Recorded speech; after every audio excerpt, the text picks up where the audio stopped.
چیز غسل میت، یعنی میت کو غسل دینا.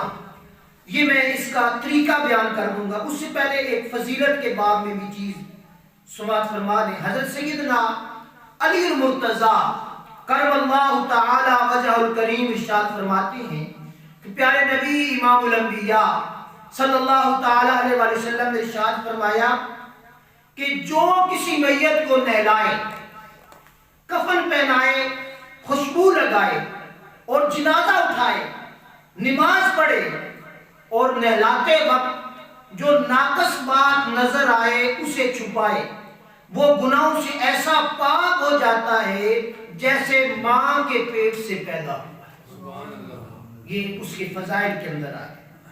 اور دوسری چیز ہے وہ پھر آئندہ میں عرض کر دوں گا، جس نے نماز جنازہ پڑھی اور دعا مانگی اور قبرستان تدفین کے لیے بھی پہنچا، اس کو اللہ پاک 2 قرات ثواب عطا فرماتا ہے. اور جو صرف جنازہ پڑھ کے آ گیا اس کو 1 قرات اللہ پاک ثواب عطا فرماتا ہے.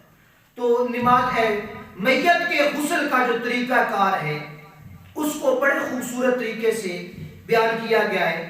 میت کو غسل دینا فرض کفایہ ہے. کیا ہے؟ یہ یاد رکھنی ہے، یہ علم کی چیز ہے، یاد رکھنی ہے.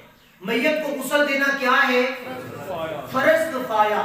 یعنی پورے محلے والوں نے مل کے غسل دیا تب بھی ہو گیا. محلے میں سے کسی ایک بندے نے اس کو غسل دے دیا، کفن دے دیا، دفن کر دیا تو سب بری ذمہ ہو گئے.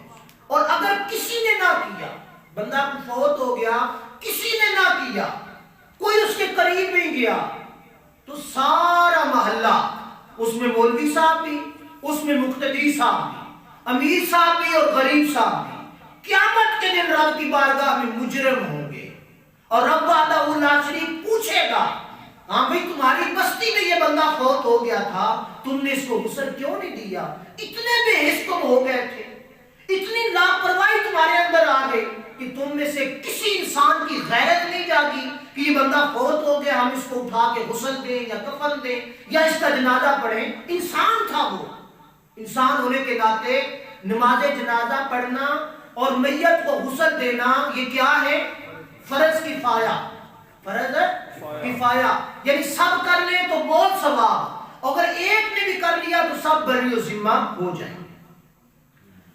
اور دوسری چیز ہے میت کو غسل دینا، اس کے 7 مراحل ہیں. ایک ایک کر کے یاد رکھیں گے بڑی آسانی کے ساتھ، اور بہت ہی آسان ہے غسل دینا میت کو. سب سے پہلے کیا چیز ہے؟ استنجا کروانا. سب سے پہلے کیا ہے؟ استنجا کروانا.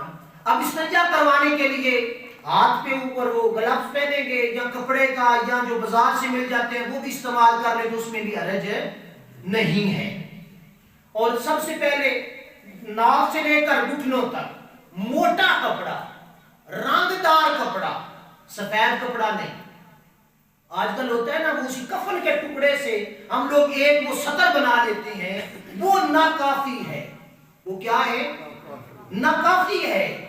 چٹا کپڑا پائے ہوئے اتنے پانی کا قطرہ ڈگے، پانی لگ جائے تو کی جسم وچوں آندا ہے کو نہیں آندا. موٹا کپڑا ہو اور رنگدار ہو جس کے اندر سے پانی نیچے چلا جائے، اندر سے پانی اوپر لوٹے سے ڈالا یا کسی چیز سے بھی وہ پانی نیچے جسم تک چلا جائے. موٹا کپڑا ہو، سطر نظر نہ آئے.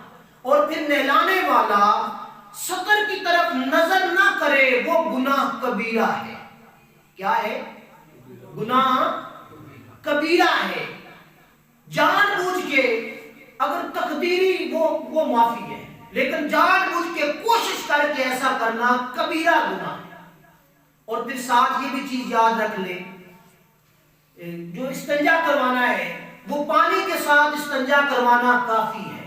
اب بعض لوگوں کا یہ بھی خیال ہوتا ہے کہ سنت ہے مٹی کے گیلوں سے کروانا.